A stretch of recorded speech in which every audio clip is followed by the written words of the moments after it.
Ô Pavanato, que objetivos tu considera que foram alcançados com o fim dessa manifestação? Porque você está falando das pautas que estavam sendo. Vocês estavam levantando ali, é, mas assim, o que acontece e o ganho, entre aspas, que vem com essa manifestação, não tá nesse campo ou você disse que, na verdade, sim, pode ser que influencie as pautas que serão votadas e tudo mais, legal. Mas você diria que tem. Qual o objetivo que foi concluído, que foi vencido com essa manifestação, na tua opinião? E aqui eu tô falando de capital político, eu tô falando de coisas menos palpáveis. O objetivo principal está no nome da marcha. A marcha chamava-se Acorda Brasil. Era a tentativa de reanimar os brasileiros de direita que estavam com medo durante muito tempo de se manifestar e que não tinham mais coragem e às vezes não enxergavam mais um horizonte, e as pessoas voltaram a enxergar esse horizonte e voltaram a ter coragem de lutar pelo país. Desde o dia que aconteceu o 8 de janeiro, aquele fatídico dia, as pessoas passaram a temer estar em uma manifestação e alguém no meio da manifestação cometer algum ato de vandalismo e cair na conta de todo mundo. Então as pessoas tinham esse medo, tinham esse temor. E nós fizemos a manifestação para mostrar que não.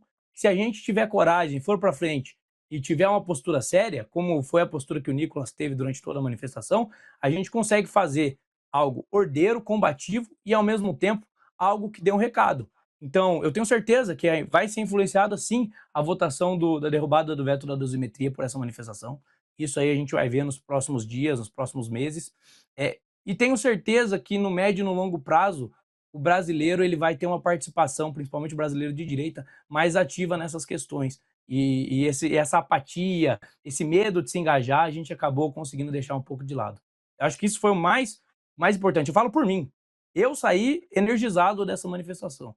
Saí com muito mais disposição, sei que vai ser um ano difícil, eu tenho certeza que a manifestação contribuiu para isso. É extremamente emocionante você ver você andando na rua, dias e mais dias, sofrendo, e daí pessoas simples que moram em pequenas cidades do interior de Goiás, pessoas simples que moram no Distrito Federal, elas organizando comida para gente, cuidado para gente, mensagens de apoio, cartas de criancinhas que chegavam em nós e acreditavam que o que estávamos fazendo era importante, pessoas se unindo voluntariamente em prol de um propósito, pessoas que realmente acreditam no Brasil, gente que deixou o trabalho e foi lá dar um recado para a gente porque acreditava que o que nós estávamos fazendo é importante. Isso você não vai ver na esquerda. Espontâneo desse jeito não existe. Não existe, porque o eleitor da direita, as pessoas que se engajam com a gente, são pessoas que acreditam de fato no que pensam. Não são pessoas que têm medo de perder programa social, porque o PT vive de terrorismo, de falar que se a direita ganhar, vai tirar programa social. Não são pessoas que. Não são eleitores que vêm na base da compra de voto, que a gente sabe que, infelizmente, nos interiores do Brasil acontece a rodo por parte de partidos de centro e esquerda. O eleitor da direita é um eleitor ideológico, é um eleitor que acredita em princípios e valores. Por isso que a gente tem esse nível de engajamento. Por isso que um menino sai marchando de Minas, divulga na rede social que está marchando, e quando chega ao final, tem 50 mil pessoas ao lado dele. É por conta de tudo isso que eu venho falando. Nós temos princípios de fato, nós acreditamos naquilo que defendemos. E isso faz toda a diferença. Quando eu cheguei no fim da marcha, eu não consegui conter as lágrimas de olhar essas pessoas e parar para pensar que as pessoas estão lutando por gente que está sofrendo atrás das grades. Gente inocente, muitas vezes, que não teve individualização de conduta, não teve devido processo legal, e que durante muito tempo a mídia fechou os olhos para tudo isso. Felizmente agora, resolveram acordar e perceber, inclusive a Malu Gaspar disse nos artigos dela, de que o Alexandre de Moraes abusou e muito do poder. De que ele passou do ponto várias vezes. Mas a gente tem que agir. Senão vai chegar um ponto em que vai ser tarde demais e não vai ter mais o que fazer. E daí a censura não vai ser contra o Pavanato, não vai ser contra o Nicolas Ferreira, vai ser contra a Rede Globo e grandes veículos de mídia. Pode ser contra o Flow. Porque o ditador, que ele persegue um grupo, ele tem poder para perseguir qualquer grupo, desde que esse grupo discorde dele. Então a gente não pode permitir que um ministro não tenha limites. E eu acho que esse ânimo veio com essa manifestação, e eu garanto para você que a esquerda, de forma espontânea, é incapaz de fazer algo como isso, com tranquilidade. Renato, a gente quando olha o espectro político desse momento, nós estamos no começo do ano, mas os meses passam muito rapidamente e outubro tem eleição, né? e a gente vê na direita uma série de manifestações de preferências. Então tem movimento de um, tem movimento de outro, tem manifestações de apoio a um pretenso candidato, tem manifestações de apoio a outro pretenso candidato. Hoje pela manhã estava vendo uma entrevista do governador de Goiás, reafirmando que ele é pré-candidato, que ele vai sair do partido para ele ser candidato por outro partido, enfim. O que você acha que vai acontecer nesses próximos meses? Que aí nós temos desincompatibilização de março para abril, né? E as convenções são finalzinho de junho, começo de julho, começo de agosto, né? Mas o que vai acontecer nesses próximos meses, à medida em que tem tanta coisa ocorrendo e tantas manifestações diferentes, tantos movimentos diferentes acontecendo ao mesmo tempo, e não há uma definição na direita? O que você acha que vai ocorrer? Enquanto a gente tá vendo você acertar a câmera Pô, aí, tava porque ela tá- certinho, tu foi mexer, hein, Você cara. foi mexer, balançou tudo. Descarregou aqui. Puta O merda. pedestal que segurava descarregou, mas tudo bem.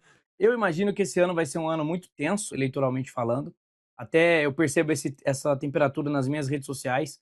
As ameaças que eu recebo não são poucas. Então, todos os dias eu recebo ameaças, gente me ofendendo, gente que discorda e acha que as coisas se resolvem na base da violência. Então, eu tenho certeza que a temperatura vai ser alta nessas eleições. E, ao mesmo tempo, eu tenho certeza de que a direita ela está voltando a acreditar de que ela pode recuperar o poder e de que algo pode ser feito. O brasileiro não aguenta mais os preços, por exemplo, dos alimentos altíssimos no Brasil, a inflação dos alimentos altíssima no Brasil, a dívida pública em proporções estratosféricas, e a gente precisa resolver esse problema. Então, eu acho que a eleição desse ano, a galera achou que as últimas eleições foram polarizadas, etc., e que talvez isso mudasse com o tempo. Aliás, o governo do PT prometeu que seria um governo que traria o amor e a paz, mas o que eu tenho visto é que cada vez mais a polarização só aumenta, e eu acho que isso não vai retroceder durante a eleição. E você acha que o candidato à presidência será o senador Flávio? Eu acredito que sim, e acho que a grande maioria da direita tende a se unir em torno do nome dele. Tá bom. Ô, Pavanato, obrigado aí pela moral, obrigado pelo teu tempo e por participar com a gente aqui mais uma vez no Flow News. Valeu, cara, Excelente, obrigado. Igor. Quando eu estive aí, eu falei para você que eu sou fã do programa e que foi um sonho para mim participar, e agora eu participo mais uma vez, eu agradeço então a oportunidade. Desculpa aí pelo problema técnico no final, de ter descarregado o meu pedestal aqui, mas Deus abençoe vocês aí e vamos tentar acordar o Brasil. Tamo junto. Vai lá cuidar desse pé aí, cara. Pô, valeu. 190 quilômetros? Andou, hein, meu irmão? Pô, andei demais, cara. E o pior de tudo é quando o primeiro que o terreno às vezes é irregular, então você torce o pé o tempo todo, bolha no pé o tempo todo, principalmente quando chove, que eu acho que a pele fica mais sensível, e o clima muda muito rápido. Então, uma hora o sol tá te castigando, te queimando, outra hora já tá chovendo, uma chuva avassaladora, assim. Então, quando a gente chegou, por exemplo, em Brasília, a gente chegou a passar por um alagamento, assim. A água dava na canela. Então, a gente passou por tudo isso e eu tenho certeza que esse ato simbólico, o ser humano ele é feito de símbolos, né? E os símbolos eles são importantes para determinar o moral das pessoas. Eu tenho certeza que esse ato simbólico vai influenciar positivamente a direita no Brasil. Valeu, cara. Muito obrigado aí. Até a próxima. Valeu, obrigado. Valeu, abração.